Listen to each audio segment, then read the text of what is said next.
Muy buenas tardes y bienvenidas a esta quinta edición de Diálogos en Acción, un espacio de encuentro que iniciamos hace ya 2 años y con el que nos dirigimos semestralmente a la sociedad canaria para tratar en profundidad temáticas que consideramos de interés general. Unas sesiones que organizamos con el impulso del Comité de Enlace CEPSA Santa Cruz, uno de cuyos integrantes, Pedro Millán, se encuentra hoy, además, en esta ocasión en la mesa. El tema que hemos seleccionado para la sesión de hoy, como ya conocen, es el de la seguridad. Y queremos hacer un abordaje integral, desde el mayor número de ángulos posible, tanto desde una perspectiva profesional como personal. La seguridad como algo inherente a nuestra vida, que acompaña en todo momento al ser humano a diario, seamos o no conscientes de ello. Pues antes de tomar cualquier decisión de acción, por mínima que sea, hay un componente inercial de seguridad asociado. Por eso, contamos con una mesa de diálogo algo más nutrida que otras veces, con 7 participantes, que nos permitirán alcanzar una visión holística de este concepto tan amplio. La dinámica de esta sesión será la habitual. Comenzaremos con una charla de apertura a cargo, en esta ocasión, de Jorge Martínez, compañero de CEPSA, tras la cual daremos paso al diálogo moderado por el coach Andrés Brito.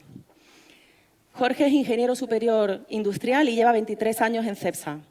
Durante los 15 primeros ocupó distintas posiciones en la refinería Tenerife, en ingeniería, mantenimiento e integridad de equipos, pasando en 2015 a ser el responsable de seguridad y protección ambiental de uno de nuestros activos de exploración y producción en Argelia. Hace 2 años regresó a España, concretamente a Madrid, donde dirige actualmente el área de seguridad corporativa de CEPSA. Para Jorge, la seguridad es un aspecto crucial, tanto como para convertirse en una seña de identidad, a la que cualquier empresa o entidad debe prestar máxima atención y cuidado.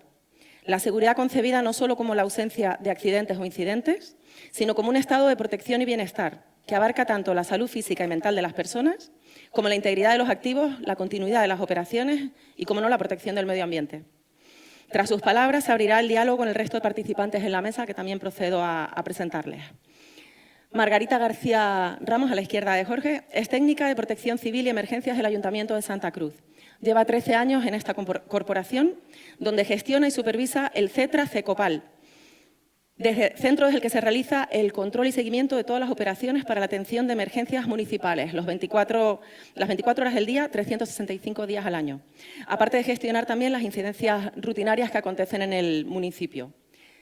Margarita participa en la redacción de los planes de protección civil y de autoprotección de los numerosos eventos que acontecen en la capital tinerfeña. Entre ellos destaca, como no, el Carnaval de Santa Cruz de Tenerife. Y supervisa el servicio de vigilancia y socorrismo en playas y zonas de baño. Además, coordina la agrupación de voluntarios de protección civil de Santa Cruz, con más de 50 personas adscritas. Pedro Millán, a su izquierda, es geógrafo, montañero, ambientalista y divulgador. Su vida ha estado plagada de viajes y expediciones por algunas de las cordilleras y de las montañas más bellas e inaccesibles de 4 de los 5 continentes, sin descuidar nunca los montes de Tenerife, donde comenzó su andadura deportiva en los años 80. Desde entonces ha ascendido a los picos más sobresalientes, además de liderar con éxito varias expediciones de alpinistas canarios a lugares muy recónditos, incluida uno en un velero a las costas de Groenlandia para determinar el grado de contaminación por microplásticos. Es autor de numerosas publicaciones sobre el impacto ambiental y socioeconómico de actividades deportivas de montaña, como son el senderismo o las carreras. Y, entre otras muchas acciones, lleva 10 años a cargo de la organización de la Santa Cruz Stream. Por su parte, Juan Carlos Bellido, a la izquierda de Pedro, es coordinador de prevención de riesgos laborales de FREMAP en Canarias. Desde su incorporación a esta mutua, hace ya 27 años, ha venido asumiendo distintas funciones en el área de prevención, lo que le ha llevado a desarrollar desde trabajos de campo como técnico, especialmente en el área de higiene industrial, pasando por la actividad comercial y la dirección del servicio de prevención. Tiene una visión de la seguridad eminentemente empresarial, centrada en la reducción de la siniestralidad mediante el análisis de los sectores productivos y de la tipología de accidentes. En la mesa que tienen ustedes a la izquierda, en el centro de la mesa se encuentra Rafael García, técnico de planes de emergencia en el CECOES 112, donde lleva trabajando 25 años, tras desempeñar distintos puestos en otras empresas, tanto públicas como privadas, pero siempre relacionado con la seguridad y con las emergencias. El 112 es un centro que recibe 5.000 llamadas diarias de incidencias, a las que además hay que sumar la coordinación en los casos de emergencia. Rafael ha participado también en la redacción de todos los planes de emergencia del Gobierno de Canarias, el Plateca, el PVOLCA de riesgo volcánico, que se activó, como saben, en 2011 en El Hierro y más recientemente en La Palma, el Infoca de incendios forestales, el Plan de fenómenos meteorológicos adversos, actualmente muy recientemente activado por la borrasca Óscar, o el Plan de riesgo químico. Y también nos acompaña a su derecha Domingo Luis Martín, enfermero, voluntario de Cruz Roja Española desde 1990, dedicado siempre al área de socorro y emergencias en esta entidad.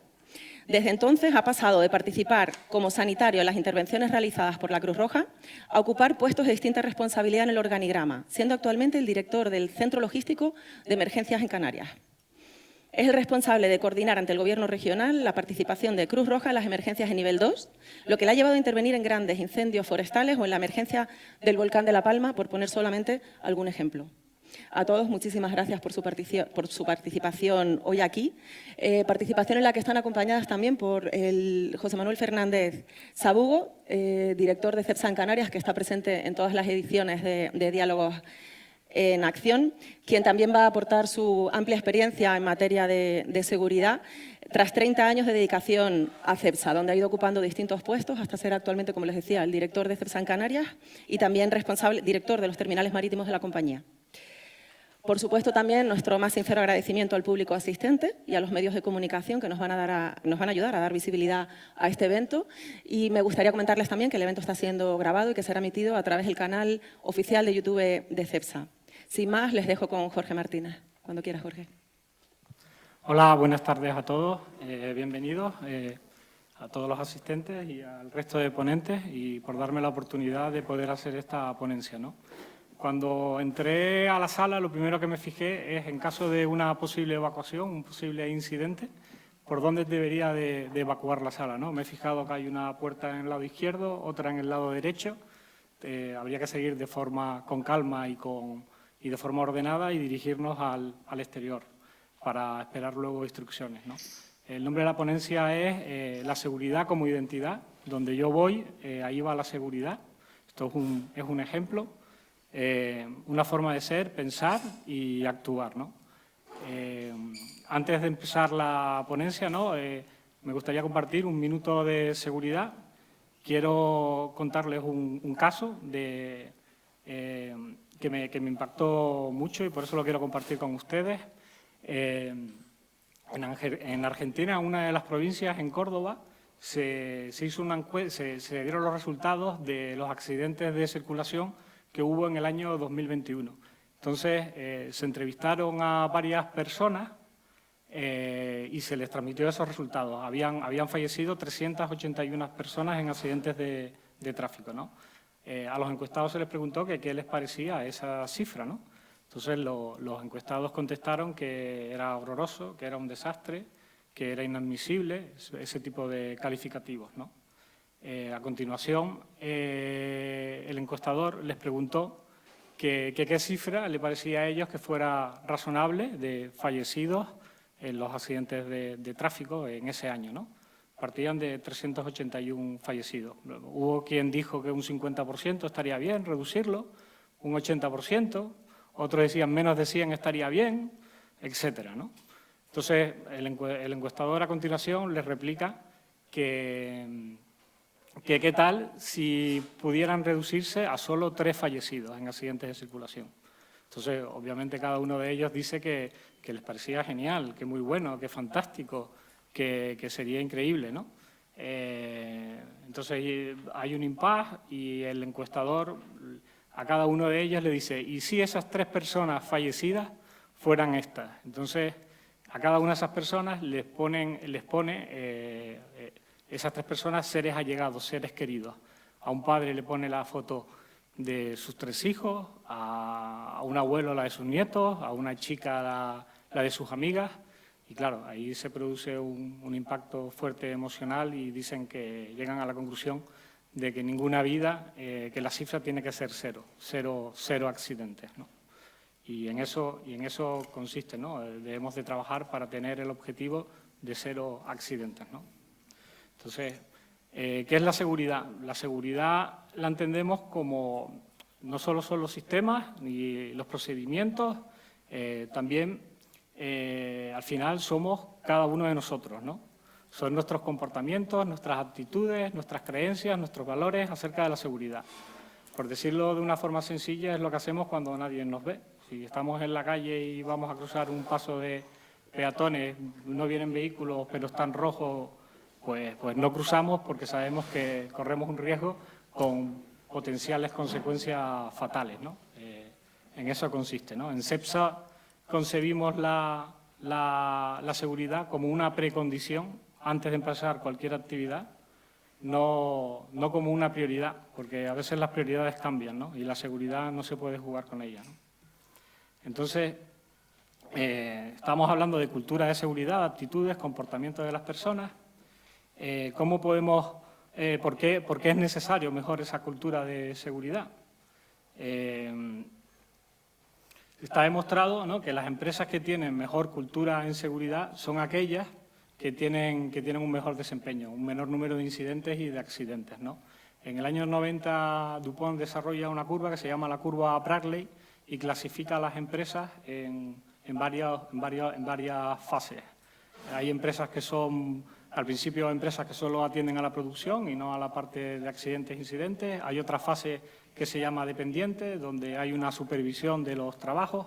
Otra fase independiente, que ya las empresas y las organizaciones tienen conciencia de los accidentes y se preocupan por su propia seguridad, pero el estado final, el óptimo y donde tienes mejores resultados es en una relación interdependiente. ¿Qué significa que sea interdependiente? Que todos funcionamos, que todos cuidamos unos de los otros, ¿no? Al final funciona como un equipo, ¿no? Y eso es lo que se debe de aspirar siempre en Cepsa. Cepsa, para reflejar esto que estoy comentando del tema de cuidarnos unos a otros, hace poco nosotros hice una caminata de seguridad, la caminata por la refinería de Tenerife en una visita. La caminata de seguridad consiste, ¿no?, en ir y vimos un grupo de trabajadores haciendo un trabajo. Nos paramos a hablar con ellos, ¿no? Estaban cambiando, sustituyendo una línea, ¿no?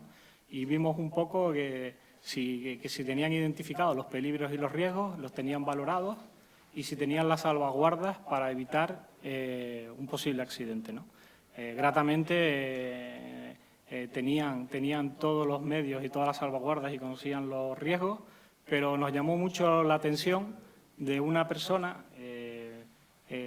hablando ya luego con él, que cómo veía la seguridad en Cepsa y decía que la seguridad en Cepsa la veía muy bien, que él había estado en otra empresa anteriormente donde una persona, una chica que había incorporado en la empresa, esa empresa tenía un taller con unos tornos, unas fresadoras y vio que la chica, que acababa de llegar a la empresa, llevaba poco tiempo, tenía los guantes puestos y estaba utilizando una fresadora, un torno, ¿no?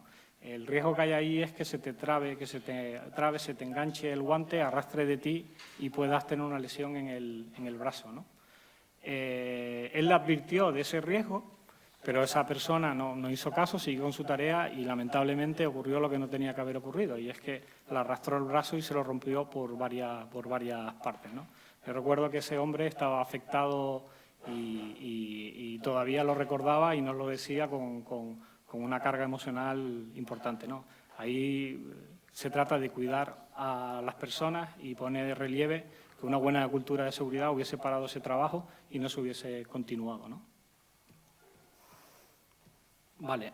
En definitiva, hay que mejorar la cultura porque el número menor de incidentes y accidentes ocurren en aquellas empresas que se centran en las personas, ¿no? Si Cepsa quiere ser la empresa estratégica en su sector energético la más segura del mundo, es una aspiración que tiene, no entiende la transición que está llevando a cabo sin esta precondición y de hecho uno de los 5 principales valores de Cepsa es que cuidamos a las personas, ¿no? Está totalmente alineado. ¿Cómo podemos mejorar la cultura en seguridad?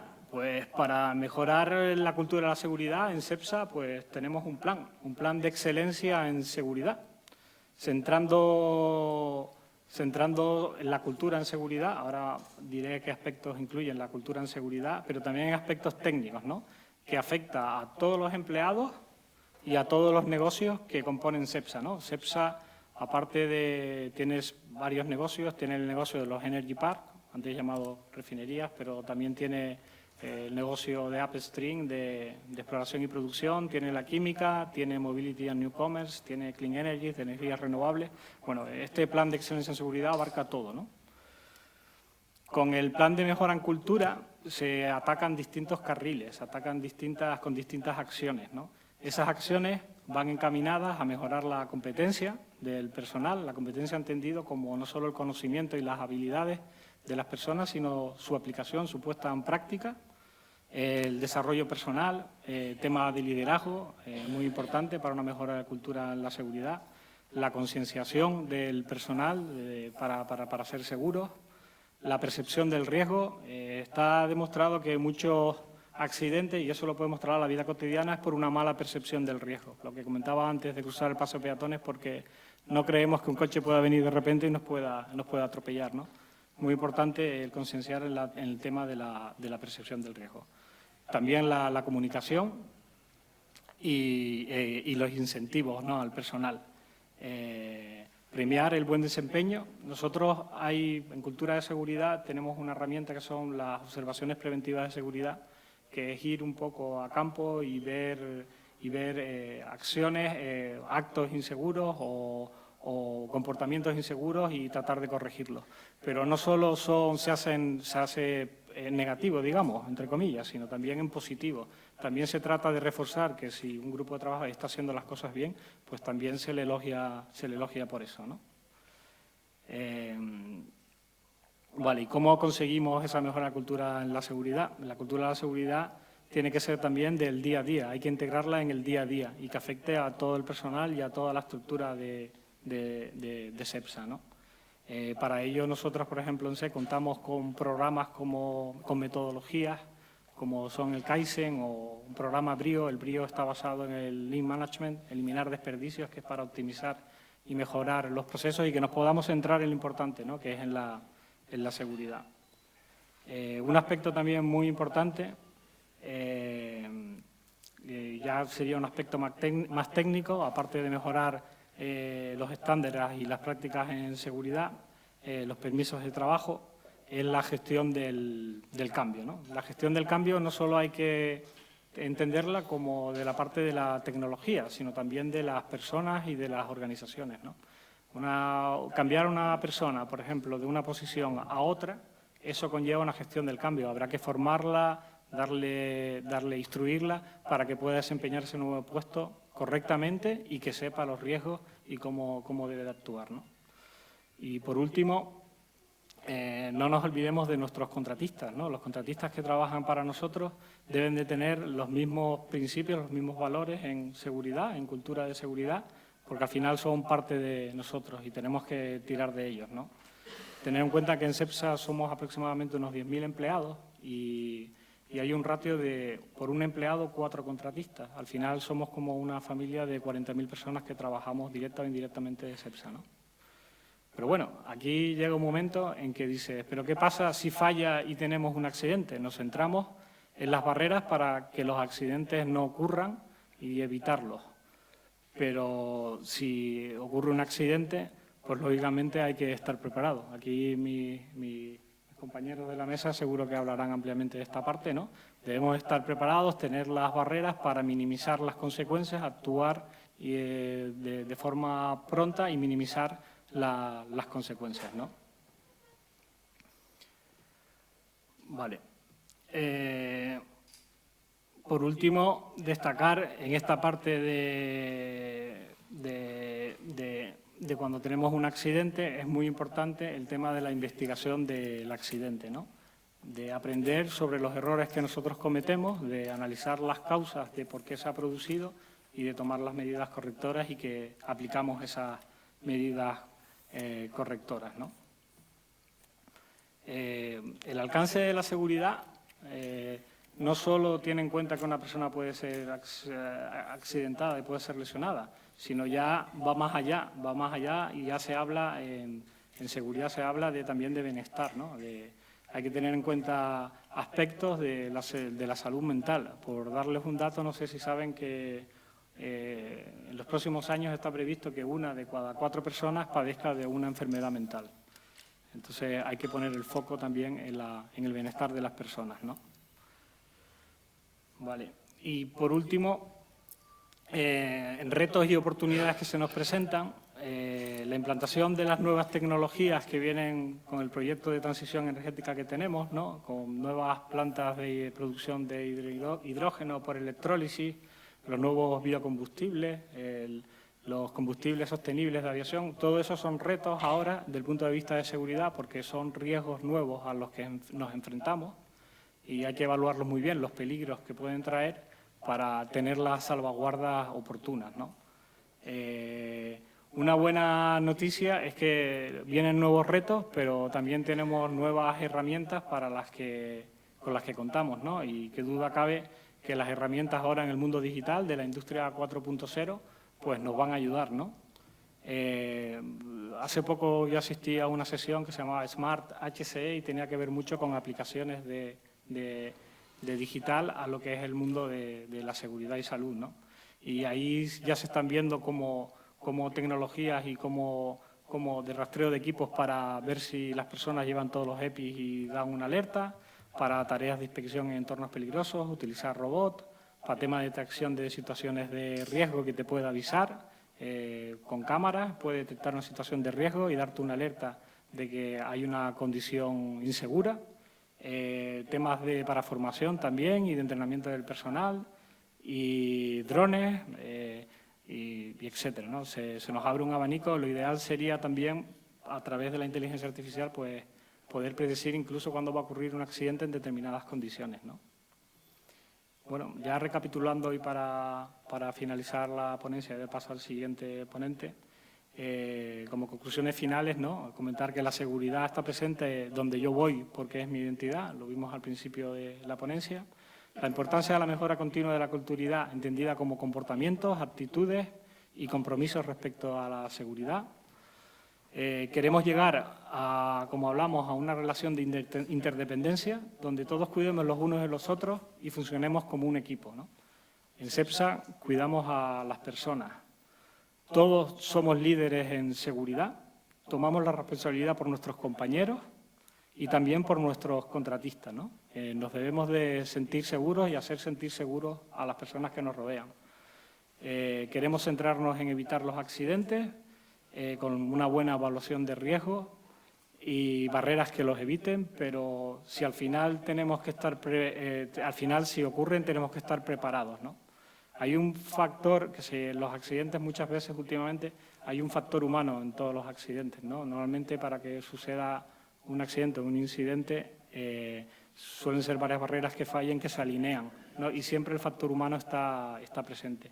De hecho, ahora hay grupos que se han constituido y estudian el factor humano y hay una disciplina de ingeniería de factores humanos que un poco trata de estudiar el diseño de las instalaciones que sean más amigables y que sean menos propensas al fallo, a los errores. Y también desde el punto de vista de procedimientos. Tener en cuenta que las personas, ¿no? Incluso el estado emocional puede afectar y puede ocasionar una mala decisión que pueda desencadenar en un accidente, ¿no? Por eso que la seguridad va más allá de lo que es la seguridad y la integridad física de las personas, que va más allá a la salud mental de las personas, al bienestar, el reto de la implantación de las nuevas tecnologías que están por venir, que requieren sobre todo de procedimientos de gestión del cambio que sean robustos y por último no olvidarnos de la parte digital y el empleo de estas herramientas que ya están aquí y que se están empezando ya a utilizar y que nos van a ayudar en esta transición. Muchas gracias.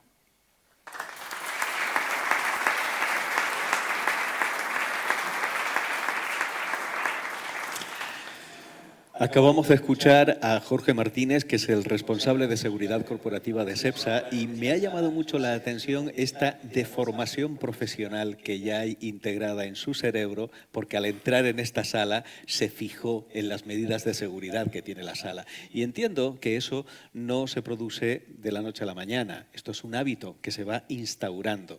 En el diálogo previo al comienzo de nuestra mesa de diálogo hoy, estábamos hablando acerca de una iniciativa magnífica desde mi punto de vista que tiene SEPSA, y es el minuto de la seguridad en cada uno de los encuentros. Me gustaría, Jorge, que nos hablara brevemente de en qué consiste esa iniciativa y cómo funciona a la hora de implantar también el ser una persona que trabaja en la seguridad corresponsable con el resto de los compañeros. Vale, como tú bien has dicho, en SEPSA, y eso es trasladable a todas las organizaciones, antes de comenzar cualquier reunión, cualquier evento, se hace un minuto de seguridad. El minuto de seguridad no es dueño de ese minuto. De hecho, suele ser otra persona de operaciones, de mantenimiento, el que comenta ese minuto, y es un hecho cotidiano que a él le ha llamado la atención, algún riesgo que él ha identificado que puede ser útil a los demás para evitar un accidente. Por ponerles un ejemplo muy sencillo, yo comentaba que ayer allí estaba en la torre, me fui a poner un café y el café, primero va el café y luego va la leche. La leche sale con vapor caliente. ¿Qué ocurría? Que la cafetera se había quedado sin leche, entonces salía solo vapor y puede salpicar y te puede quemar. Entonces, bueno, eso lo compartí con mis compañeros y es una forma de aumentar la seguridad, la cultura en seguridad, tener presente siempre ese aspecto, ¿no?, en la vida cotidiana, ¿no?, en el día a día, para crear buenos hábitos. Hay algo que todos tenemos en común y es que nadie se quiere sentir inseguro en su puesto de trabajo. Así que yo creo que por eso esta mesa en concreto puede resultar especialmente interesante, máxime teniendo en cuenta que contamos con Cruz Roja, con el Ayuntamiento, con el 112, contamos también con un expedicionario que se ha visitado los lugares más peligrosos de la Tierra y que a mí particularmente me genera mucha sana envidia, porque me encantaría también tener las aventuras que ha tenido él, pero no soy tan valiente, ¿eh? Y mientras agradecer a las personas que nos acompañan en esta mesa tan nutrida, que hayan tenido la deferencia con nuestra empresa de querer participar también en esta quinta mesa de diálogo. Ya llevamos una pequeña tradición de que cada vez que nos reunimos aquí en el Club Oliver, pues estamos encantados. Hay otra pregunta que quiero formularle, Jorge, y es, estaba usted hablando del aprendizaje que supone el poder tener la oportunidad de compartir entre todos lo que se va viendo en cuanto a lo que es la seguridad. Y de la misma forma que hay un protocolo de acción preventivo, también entiendo que tiene que haber un manual de aprendizaje que luego se transmite, se transforma en un plan de acción. Ese manual de aprendizaje, ¿dónde puede cualquiera obtenerlo, verlo, curiosearlo, si así lo desea? Pues un manual de aprendizaje, cada puesto se analiza, se ven los riesgos que puede tener y se hace un plan de formación específico para cada una de esas personas. Un manual como tal, en general, no hay, porque cada puesto hay que analizarlo de forma específica, ¿no? Sí es verdad que hay aspectos generales que afectan a la seguridad, que son comunes y que aplican a todos. Para ello, en los planes de formación se incluye información básica o cursos básicos, por ejemplo, de primeros auxilios o de uso de extintores, o que puedan ser aplicables a todo el colectivo. Hablando de primeros auxilios, tenemos a el responsable de logística de Cruz Roja, Domingo Luis Martín. Yo voy a dar un testimonio, y es que cuando yo hice hace ya muchos años el curso de primeros auxilios, comprendí la importancia de hacer este tipo de formación, porque en un determinado momento y cuando uno menos se lo espera, puede depender la vida de una persona de una acción, no solamente de lo que se haga, sino también de lo que se pueda llegar a hacer mal. Me gustaría que nos hablara de la importancia de este tipo de formación para la ciudadanía.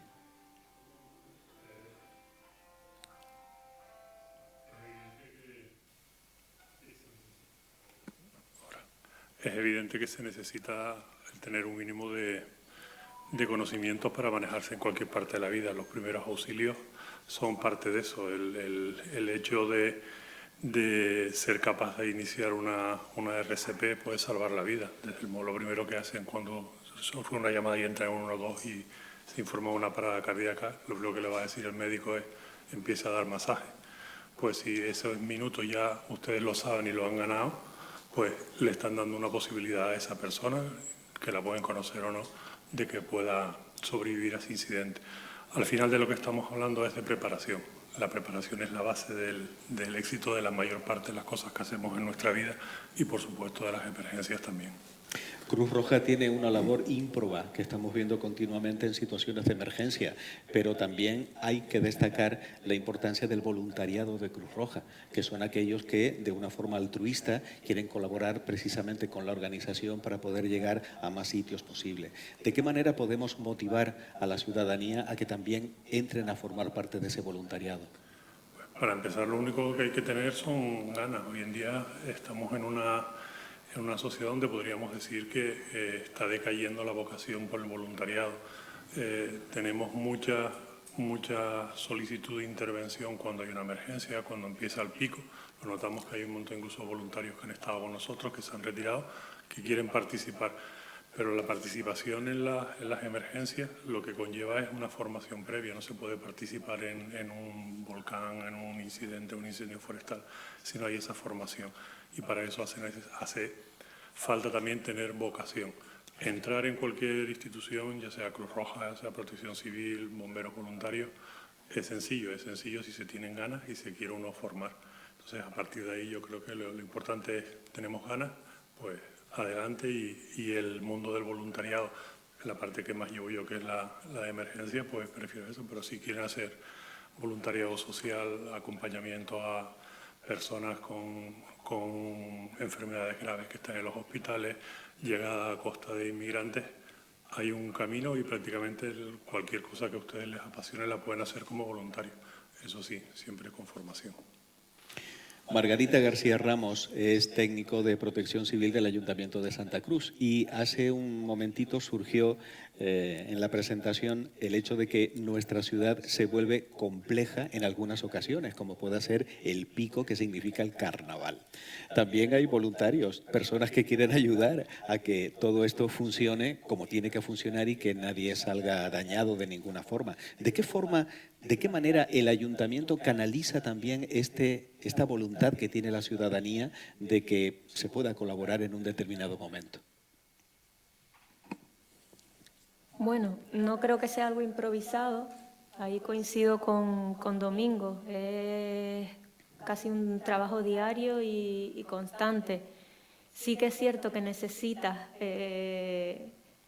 una entrada, un input de personal voluntario, y para eso hace falta tener personas que tengan vocación de servicio al ciudadano, que tengan vocación para ayudar a los demás. Y eso cada vez es más difícil de encontrar, sobre todo cuando es una vocación que se va a hacer de forma altruista, sin remuneración. Entonces sí que es cierto que hace falta primero que haya esa gente con ganas de ayudar, porque sí que es cierto que los servicios de emergencia, los profesionales remunerados, porque siempre hablo de que los voluntarios también son profesionales, solo que no remunerados. Claro. Y luego estamos los profesionales que sí cobramos porque somos asalariados. Pero sí que es cierto que la base de todo es que haya ese personal con ganas, con corazón, con vocación de servicio, con tiempo para regalar, que para mí, si hay de esas cosas valiosas que dar y que regalar, es el tiempo, que tanto escasea hoy en día en una sociedad que está cada vez más ocupada. Entonces, lo primero es que haya ese capital humano con esa vocación. Se les forma, tal como dice Domingo, es decir, es cierto que siempre hay cabida en protección civil no todos son catástrofes, hay muchos preventivos, hay mucha labor social también, desde colaborar con un banco de alimentos en el que quizás no hace falta una capacitación, no hace falta estar tan cualificado, sino ganas de ayudar, hasta una intervención sanitaria para la que sí hace falta una cualificación, una titulación y una formación. Entonces, nunca envías a tu voluntariado a responder a determinadas situaciones para las que no están previamente preparados. Y se ha evolucionado mucho y se ha trabajado mucho, sobre todo en las últimas décadas en ese sentido. Hablaba antes, Domingo, de que hace tiempo, pues, casi que era un ejército de Pancho Villa el voluntariado en general, Cruz Roja, Protección Civil, porque llegabas y había un cierto caos, un cierto desorden, pero que cada vez hay más formación. El voluntariado, como les digo, cada vez está más, se tiende a la profesionalización, aunque no sea remunerada, de ese personal. Y quizás para el carnaval contamos con personal voluntario, por supuesto, de nuestro municipio y también de otros municipios que acuden también a colaborar, pero en su base y en su esencia es porque hay gente que quiere ayudar de forma desinteresada y porque existe esa vocación de servicio público, porque yo no entiendo la seguridad, hablamos de la seguridad como una identidad. Yo, para mí, que llevo desde el sector público trabajando en la seguridad, en la protección civil, yo no entiendo la seguridad de otra manera que no sea como un servicio público, como una vocación de servicio al ciudadano.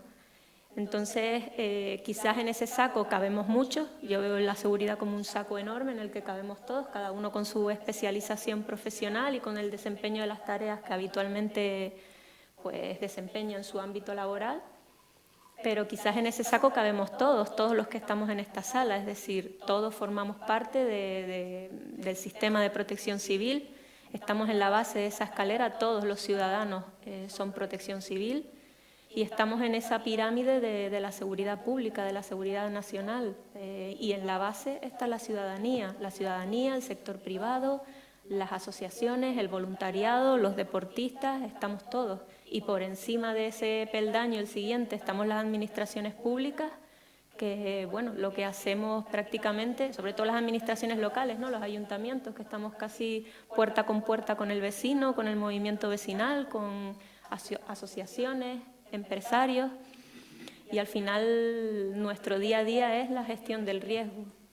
Me gustó mucho la intervención de Jorge porque creo que coincido con él. Me alegra que CEPSA vaya 2 pasos por delante en la cultura de la prevención, pero falta en general, y hago esta reflexión, de cultura de la prevención y sobre todo en la ciudadanía. Es la asignatura pendiente, yo entiendo, sobre todo en el sector público de la seguridad.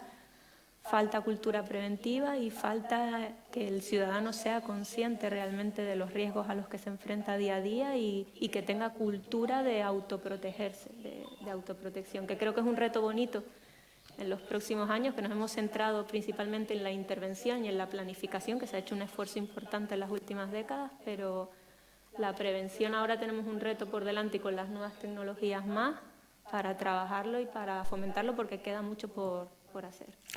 Evidentemente, el Centro de Coordinación de Emergencias y Seguridad, el 112, colabora de una manera muy estrecha con el Ayuntamiento y tenemos a uno de sus responsables, a Rafael García. Rafael, hace unas horas tuvimos una alerta meteorológica, Óscar, que vino además metiéndonos miedo desde La Palma, que nos vino directamente y estábamos todos un poco pendientes de lo que podía pasar.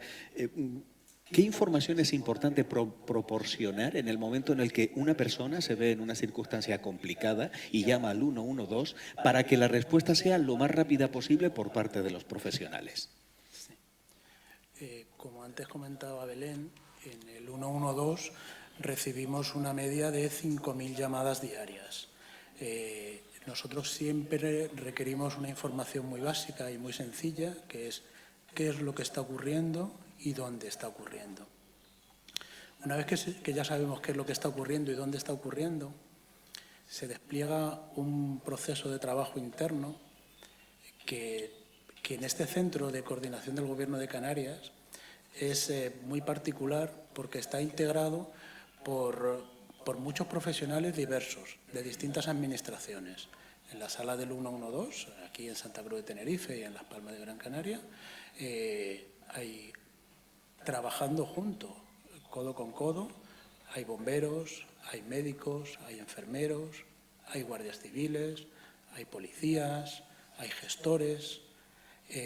Cada uno pertenece a una organización, cada uno tiene una uniformidad, pero todos trabajan por un objetivo común, que es cómo gestionar esas llamadas de la manera más eficiente posible. Desde el teléfono 112, desde el teléfono se salvan vidas y se ve en directo cuando se está trabajando en la sala como un médico está dando instrucciones a una persona que está al otro lado del teléfono de cómo tiene que hacer una RCP hasta que la ambulancia llega. Son minutos que son cruciales, pero en esos minutos están acompañados permanentemente por un profesional, puede ser un profesional sanitario o puede ser un bombero que esté diciendo a una persona qué es lo que tiene que hacer, hasta cómo tiene que actuar, hasta que el servicio de bomberos acuda al lugar. Entonces, toda esa coordinación que se produce en nuestra sala es fundamental y muy importante. Ahora nos estamos ayudando también de nuevas tecnologías. La tecnología avanza muy rápido y el 112 es un centro básicamente que se apoya en la tecnología para hacer gestión de emergencias. Dentro de poco, ahora ya tenemos, por supuesto, la geolocalización. La tecnología va muy rápido. En los últimos años ha avanzado de una manera tremenda.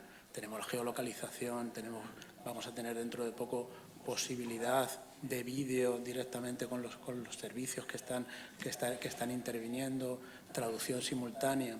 En Canarias, por las particularidades del turismo, atendemos directamente en 5 idiomas: español, inglés, francés, alemán e italiano. Pero tenemos posibilidad de atender hasta en 40 idiomas más. Turistas que vienen, que se pierden, hay que hacer rescates, están en ambiente, no conocen la isla, no conocen los riesgos específicos y es importante tener esa información.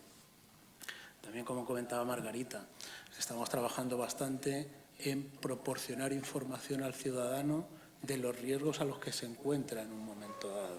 La tormenta tropical, o sea, ahora con la borrasca Óscar, desde el centro coordinador habremos enviado unos 10.000 correos electrónicos informando a todas las instituciones de la organización, de oye, estamos en una situación de alerta, estas son las recomendaciones que hay que hacer, etcétera. Tenemos un Twitter que actualmente es seguido por unas casi 240.000 personas. Quiere decir que el Twitter del 112 es seguido casi por más del 10% de la población en Canarias. Y voy a hacer yo también una pregunta a la audiencia. ¿Cuántos de ustedes han utilizado en algún momento el 112? Ojalá nunca tengan que usarlo, pero sí que voy a dar un testimonio, y es que las veces en las cuales yo he llamado me ha sorprendido siempre muy gratamente la amabilidad, la psicología con la que se atiende a la persona. Pues claro, probablemente esa persona esté llamando a lo mejor en el peor momento de su vida, y ahí esa acogida por parte de los profesionales que están al otro lado de la línea tiene que ser fundamental. ¿Cómo se prepara a alguien para que atienda al teléfono? Con mucha formación, entrenamiento previo y experiencia. No es fácil, es complejo, porque cuando la gente, de esas 5.000 llamadas diarias, hay llamadas que son rutinarias, pero hay llamadas que son de vida o muerte. Gente que está en momentos críticos porque está ayudando o porque está padeciendo una situación de emergencia. Tenemos que canalizarle y guiarle, ayudarle, acompañarle en esa información que para nosotros es vital. Y el ciudadano tiene que saber que aunque le estemos haciendo alguna pregunta, nuestros procedimientos y nuestros protocolos ya están funcionando y posiblemente, aunque estemos, acompañando a la persona con la que estamos hablando, con el operador, etcétera, los recursos ya están activados y ya están llegando al lugar. Muchas veces los minutos son críticos y entendemos que en una situación de emergencia el tiempo es vital. Y cuando estamos en esa situación y estamos hablando, porque estamos en una emergencia, queremos que inmediatamente el recurso esté en el lugar. Cuando hay cualquier tema sanitario, aunque sea un accidente de tráfico, el primero que te va a atender es un médico. Que el médico, cuando está al lado del herido, del accidentado, te va a dar pautas de actuación. Pero los recursos ya están llegando al lugar, ¿vale? Es importante que seamos capaces de transmitir que los recursos pueden estar yendo al lugar cuando nosotros estamos todavía hablando con el alertante que nos está llamando. Juan Carlos Bellido, FREMAP. FREMAP es una mutua de accidentes de trabajo. Él es el coordinador de prevención regional.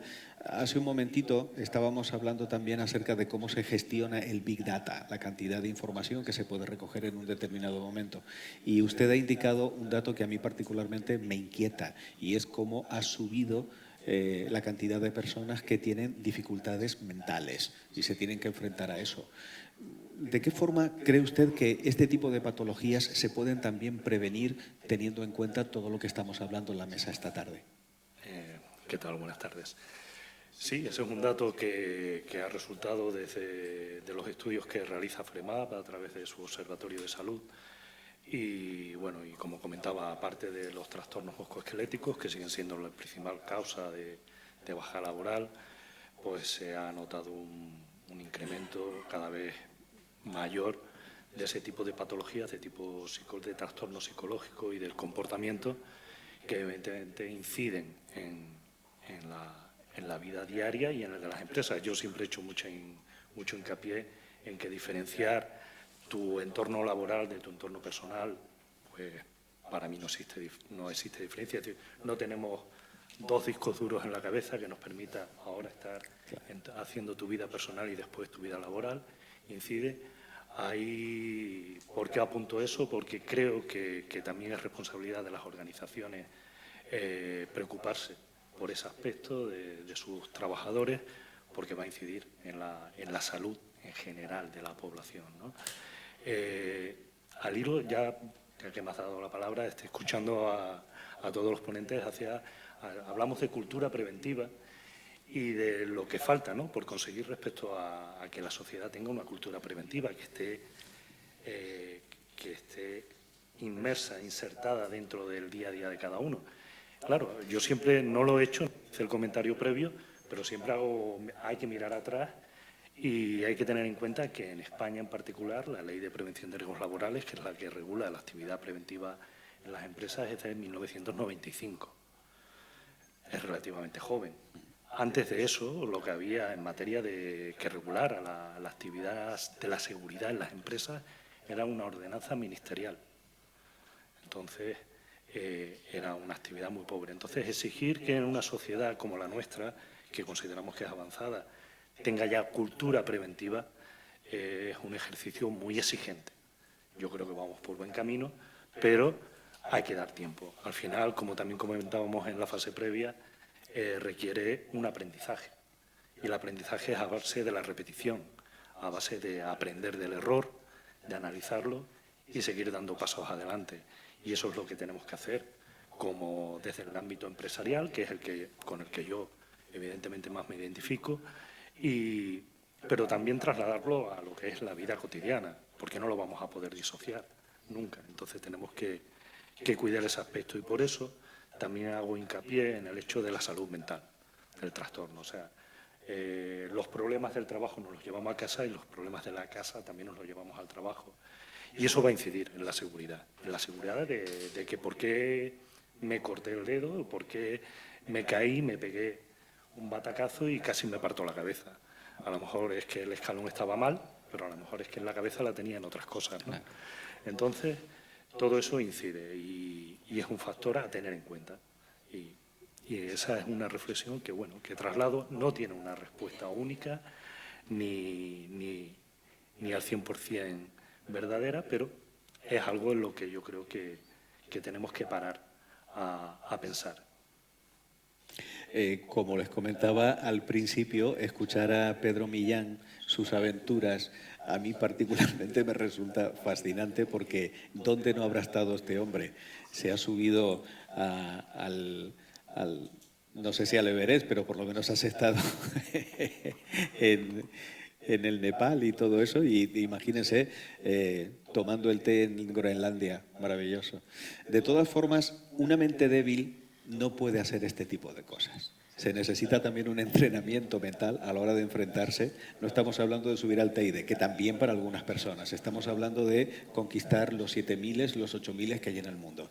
¿De qué manera ¿Se puede preparar una persona física y mentalmente para garantizar la seguridad en una expedición, teniendo en cuenta que no solamente voy a cuidar de mi vida, sino de la vida también de mis compañeros, que en algún momento puede depender de mí? Sí. Bueno, la verdad que he tenido suerte y he podido viajar por muchos sitios con mucha gente diversa y he aprendido muchísimo de ellos, ¿no?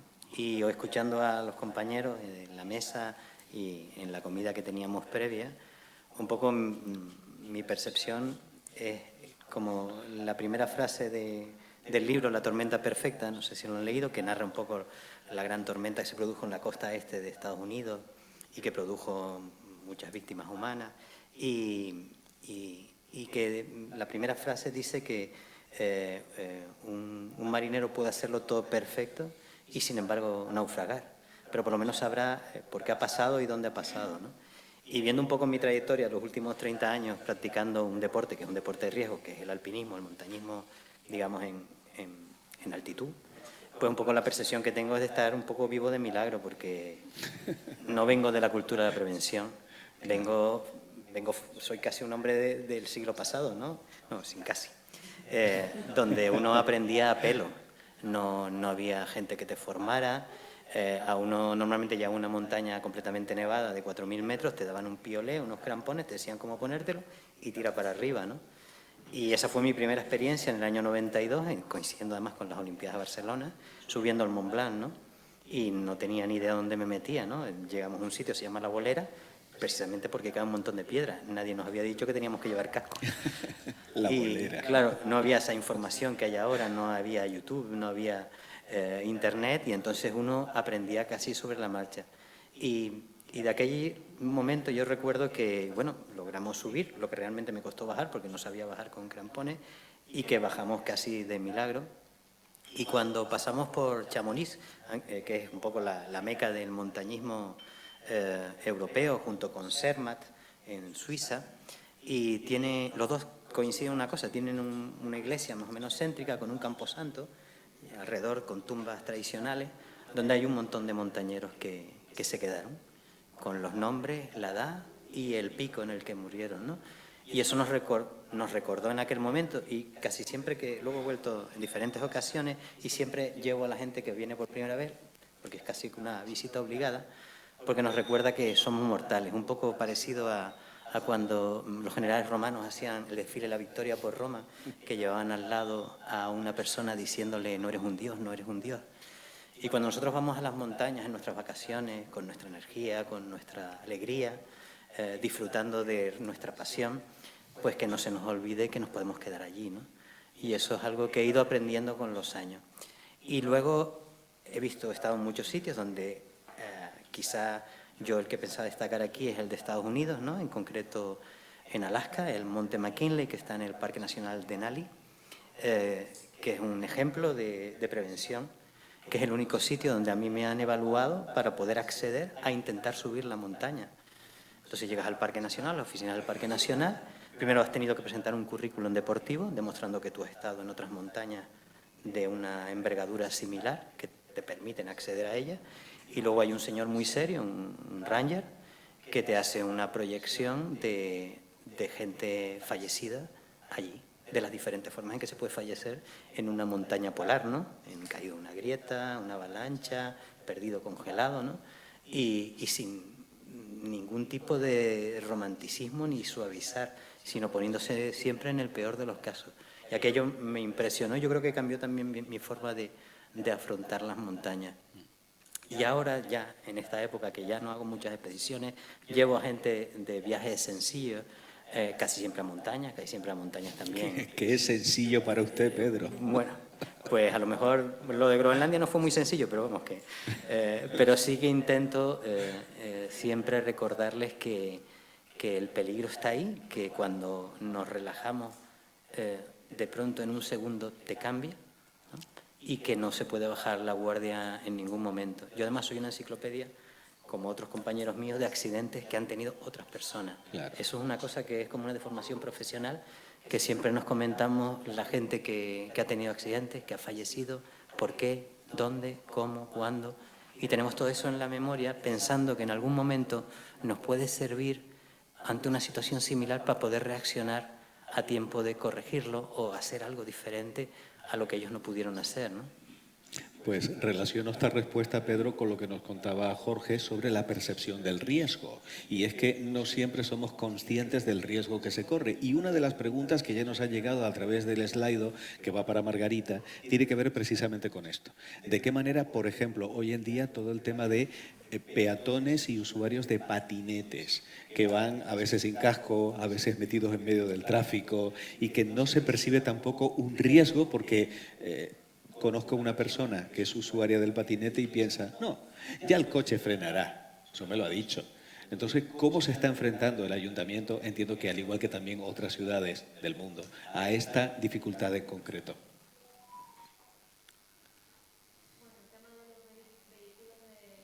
Movilidad personal es un tema complejo, no lo lleva exactamente mi área, lo lleva movilidad y accesibilidad.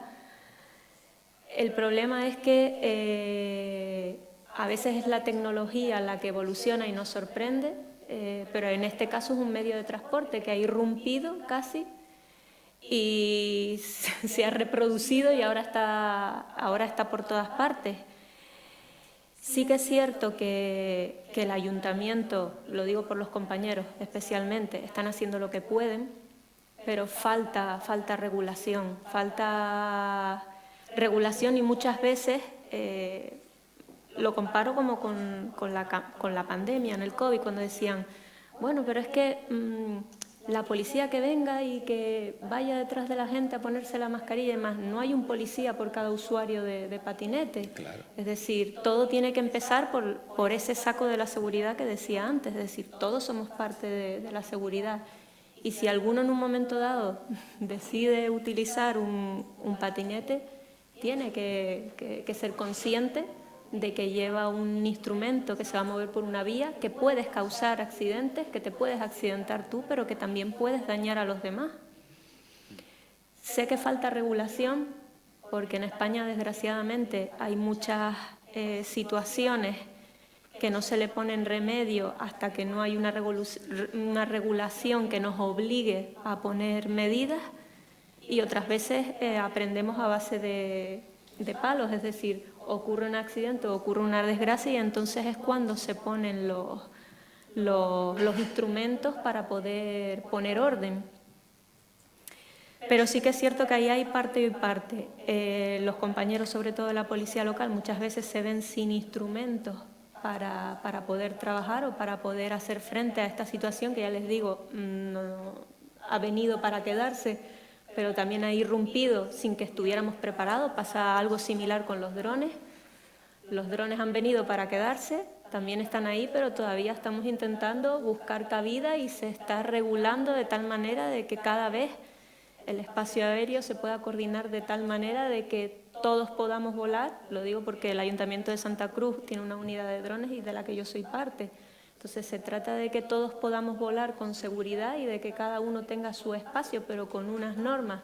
Y los patinetes tendrá que ser exactamente lo mismo. Lo que pasa que a veces hasta para sacar una ordenanza municipal que te permita poner cierto orden, al final hace falta tiempo, hace falta mucho trabajo detrás, no solo técnico, hace falta también información pública, hace falta muchos trámites. Y lleva un tiempo que a veces la realidad no espera tanto, o la necesidad de la calle no espera lo suficiente. Entonces es complicado, es complejo. Yo compadezco a mis compañeros de movilidad porque tienen muchos retos por delante, conforme a todas esas formas sostenibles que están saliendo y que tienen que estar, porque cada vez el coche es una opción menos viable para moverse. Pero tenemos que convivir todos y tenemos que convivir de forma segura. Una pregunta para Jorge, muy interesante además. La cultura y los hábitos del día a día son difíciles de cambiar, incluso requieren un cambio generacional para la consecución de un cambio real. CEPSA, como referente en la seguridad, ¿cómo afronta este hecho dentro de la consecución de su objetivo de ser referente de cultura preventiva, ya que es un objetivo que refiere cambios de mentalidad en muchas personas con diferentes perfiles y condiciones? Pues como comenté durante la presentación en la ponencia, no es fácil, no, es algo complejo, ¿no?, el poder cambiar la mentalidad. La única forma que hay es incorporarlo, como hablamos, en el día a día. Día a día hay que insistir en el tema de seguridad para poder crear esos hábitos y esas formas de... No pretendemos cambiar a las personas, ni mucho menos. Lo que pretendemos es cambiar las conductas de esas personas y crear ciertos hábitos seguros, que una persona antes de comenzar un trabajo o una actividad, como precondición, como comentaba, valore los posibles riesgos, y nosotros ahí aplicamos una regla que se llama las 3 P, que es parar, pensar y luego actuar. Con eso, ya solo que hagamos eso, ya podemos evitar muchos accidentes e incidentes. José Manuel Fernández Sabugo, director de SEPSA en Canarias. ¿Usted qué siente cuando escucha a su responsable de seguridad hablar de la seguridad corporativa como una corresponsabilidad entre todos, que supone que yo también me voy a cuidar de mi compañero y no solamente de mí? Pues yo creo que solo se puede sentir orgullo y satisfacción porque hemos pasado de siglo. Todos tenemos que reconocer que estamos aquí porque somos herencia del pasado, que nos ha ayudado a construir este presente en el que estamos, y nosotros tenemos que ser las piedras y los pilares del futuro que viene, y esa es nuestra misión. O sea que el pasar de ese concepto de tú te cuidas porque yo te hago estos procedimientos y estas son las reglas, estas son las normas, a decir ahora yo cuido de ti y tú tienes la obligación de cuidarme de mí. Yo creo que para mí ese ha sido pues un salto como cuando el hombre fue a la luna, ¿no? Porque, es decir, es un mandamiento que estaba desde los antiguos, ¿no?, esto del prójimo y tal, pero por la razón que sea, y esto nos daría para un debate muy largo, no estaba interiorizado en las tareas, ¿no?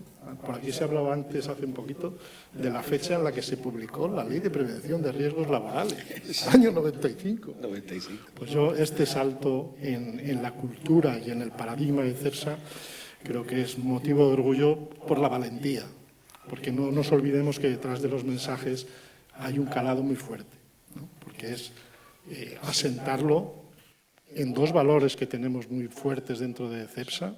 Uno es nos preocupan las personas y el otro es juntos creamos valor. Yo creo que eso es un salto hacia adelante importante de nuestra compañía. Y ya que estamos en el siglo XXI, ¿cuál va a ser el siguiente paso de SEPSA para convertirse en la empresa más segura del mundo?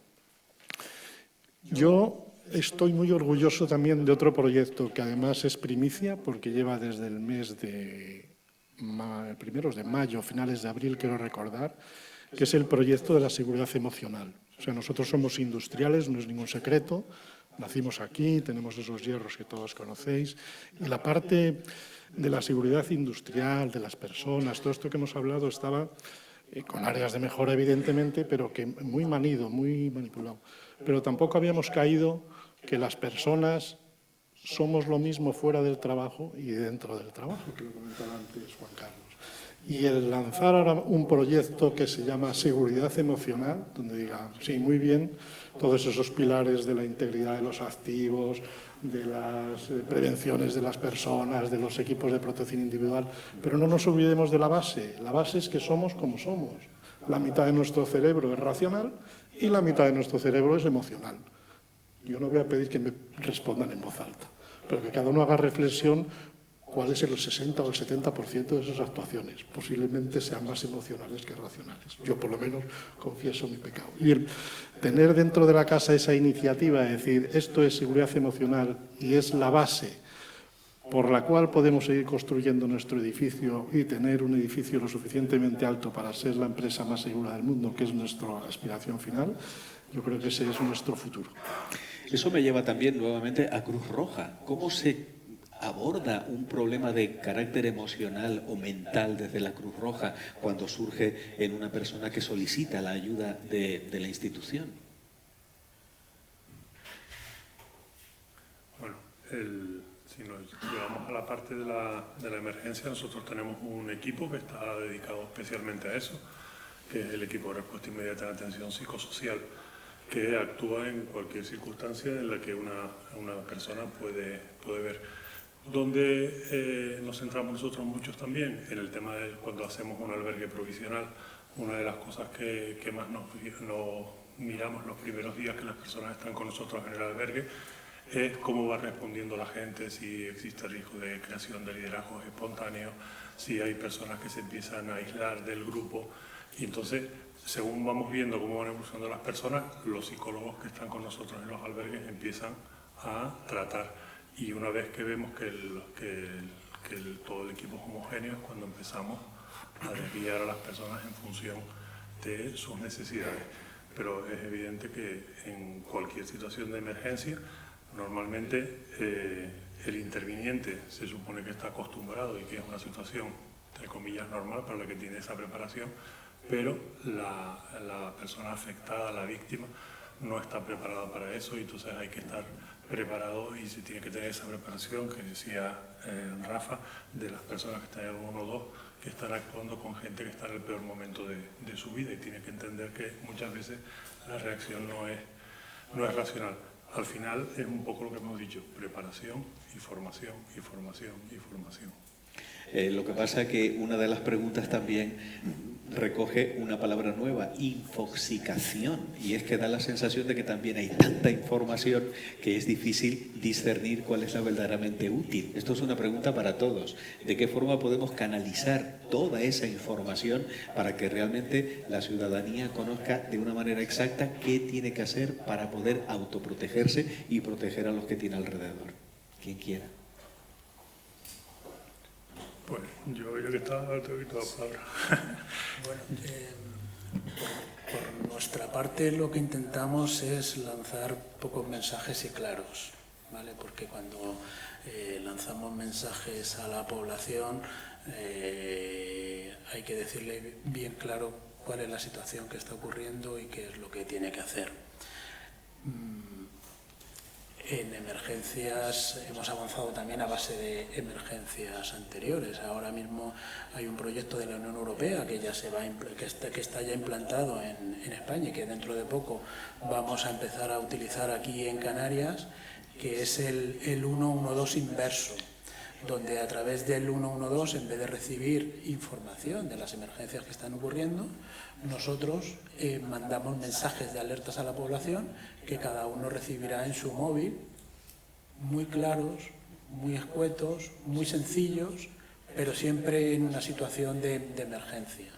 Seleccionaremos un área muy definida y a esa área muy definida le enviaremos un mensaje al móvil, pero siempre que sea muy claro y muy sencillo para que la población que recibe ese mensaje, si tiene que evacuar o tiene que confinar o tiene que permanecer en casa, etcétera, pues sepa permanentemente qué es lo que tiene que hacer y que siempre esa información vaya por fuentes oficiales, porque ahora mismo nos estamos encontrando con multitud de bulos que lo que hacen es generar esa desinformación de la que estábamos hablando. Incluso, Rafael, también hablábamos en el diálogo previo a la mesa de las fake calls, es decir, personas que llaman pues en plan broma o sencillamente para generar también un disloque sin necesidad. ¿Eso cómo se controla desde el 112? Sí, bueno, asumimos que es parte del negocio. El 112 es un teléfono gratuito donde la gente puede llamar en cualquier situación de emergencia.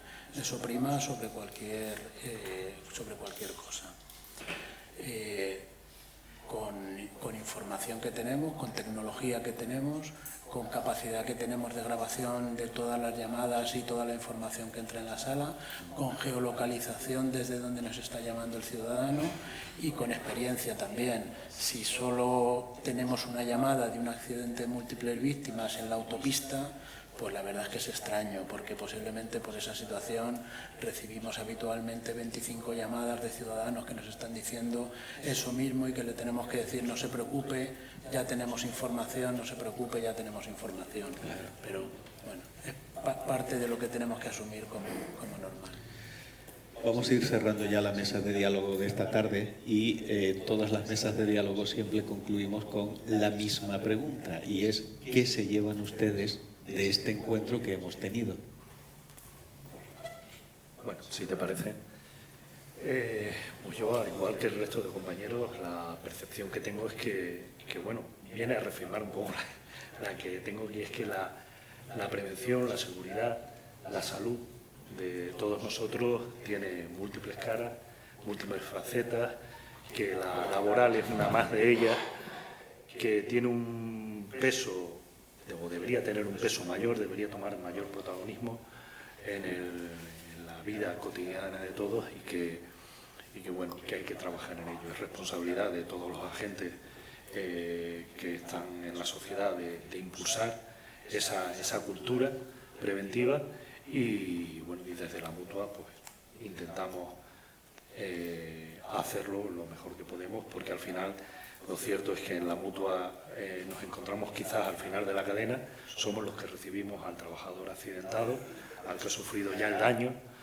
cuando ya toda la actividad preventiva ha sido, no ha cumplido su labor y nos toca reparar, si es posible la reparación, ¿no? Entonces, bueno, hay que promover este tipo de actuaciones y de foros para que como yo soy muy cinéfilo, me gusta mucho la ciencia ficción, pues como en la última serie de Last of Us, en el que el virus era una bacteria, un hongo, pues se transmita por toda la sociedad, en términos positivos, claro, en la serie esta era pernicioso, pero bueno, esa es lo que yo me llevo ahí. Muchas gracias, Juan Carlos. Pedro. A ver, lo primero es que hemos mejorado muchísimo, ¿no?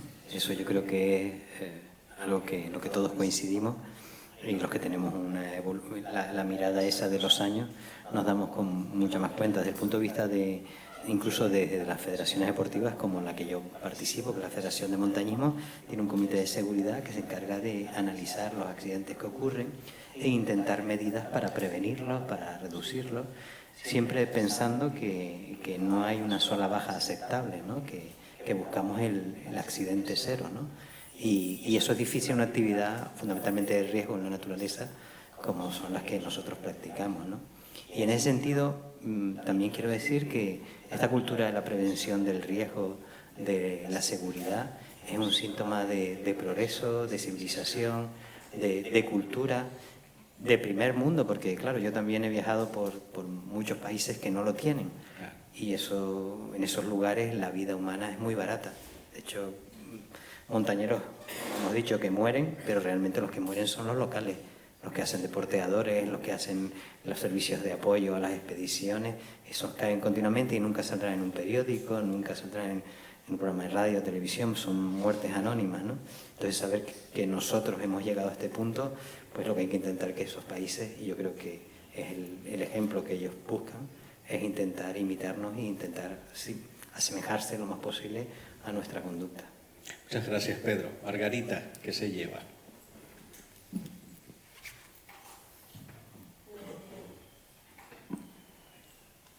Pues charlando con mis compañeros a lo largo de la tarde me doy cuenta de que hay más sinergias de las que parece entre unos sectores y otros y que todos perseguimos lo mismo, aunque el cliente final, por así decirlo, sea distinto. Sí que es cierto que todos tenemos las mismas inquietudes, todos queremos cierta anticipación, cierta previsión para intentar mejorar esa gestión del riesgo, para minimizarlo al máximo posible.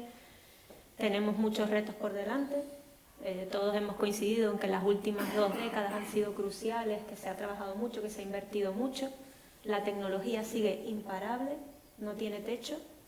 Vamos a tener que seguir subiéndonos a esa ola y aprovecharla para nuestro bien y para intentar seguir mejorando la seguridad no solo de trabajadores, sino también de los ciudadanos y seguir buscando puntos de unión y de colaboración para prepararnos para lo que venga, sea sector privado, sea sector público. En algún momento uno se integra en el otro cuando ocurren situaciones desafortunadas. Entonces, prepararnos, tener esos puntos de encuentro, esa preparación y lo que decía siempre Domingo, si estás preparado luego lo enfrentas o te enfrentas a todo mucho mejor.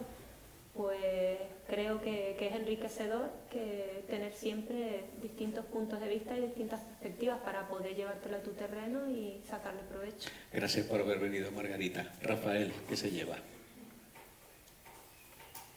Hemos hablado mucho de cultura de cómo la prevención está integrada en todos los sectores, en todos los aspectos, pero tenemos que tener claro que emergencias ocurren. Vivimos en un territorio afortunado, pero en un periodo de 10 años o 12 años hemos tenido 2 erupciones volcánicas, cuando el periodo de retorno de las erupciones volcánicas a lo mejor son miles o cientos de años. Hay incendios forestales, inundaciones. La sociedad tiene que ser cada vez más resiliente, conocer el riesgo de la zona donde vive, estar bien formada, saber cómo tiene que actuar y bien informada. Aquí estamos distintos servicios de emergencia, profesionales, Cruz Roja, ayuntamientos, empresas, etc. Esto es un sistema de protección civil que está integrado desde las administraciones públicas a todas las empresas que tienen riesgo, y hay que asumir esa situación. Información para la sociedad, formación para saber cómo actuar y tener identificado el riesgo, porque en el riesgo ciertas veces se materializa. Muy bien. Domingo Luis. Pues nada, yo soy el último, o sea que poco más puedo aportar. Yo lo que sí me gustaría transmitir es que la seguridad, somos todos parte de la seguridad, es decir, y todos podemos hacer algo. ¿Cuántos de ustedes cambiaron sus planes por la declaración de alerta? Simplemente el llamar a un familiar y decirle: vamos a suspender la cena porque es que hay una alerta por fenómeno meteorológico adverso, estamos colaborando en la seguridad. Yo llamé a mi padre tiene 89 y 85 años, le dije: papá, ¿le gusta conducir a mi padre? Le dije: papá, mañana no es el día. ¿Vale? O sea, es decir, siempre podemos hacer algo por la seguridad, ocupemos el lugar que estemos y respetemos los avisos que se dan, porque no se dan porque estemos aburridos, y se pasa el aviso, sino se da porque existe un riesgo cierto. Y muchas veces aquí vemos que está la alerta y dice: que hay viento, pues voy a surfear. Pues igual un día nos vamos a equivocar. Muchas gracias. Jorge, le pido un titular, si es posible, que resuma todo lo que acabo de escuchar a raíz de su ponencia. Me lo pone muy fácil, pero vamos, yo creo que el título de esta ponencia viene muy acorde con lo que se ha hablado en esta jornada, ¿no? La seguridad como identidad, poniendo el foco en las personas, ¿no? En su comportamiento, su forma de actuar, de pensar, y creo que eso es lo que hay que poner, ¿no? en valor. Y suscribo lo que acaba de comentar Domingo Luis, ¿no? Que a partir de ahora, ¿no? Cada vez que vayamos a hacer alguna actividad o algo, pensemos un poco en las implicaciones o posibles riesgos que podemos tener al desarrollarla, y si no lo vemos claro o no estamos seguros, pues no lo hagamos para no tener que lamentar. Muchísimas gracias. José Manuel Fernández Sabugo, ponga usted la cerecita encima de la tarta. Espero que sea una cereza dulce.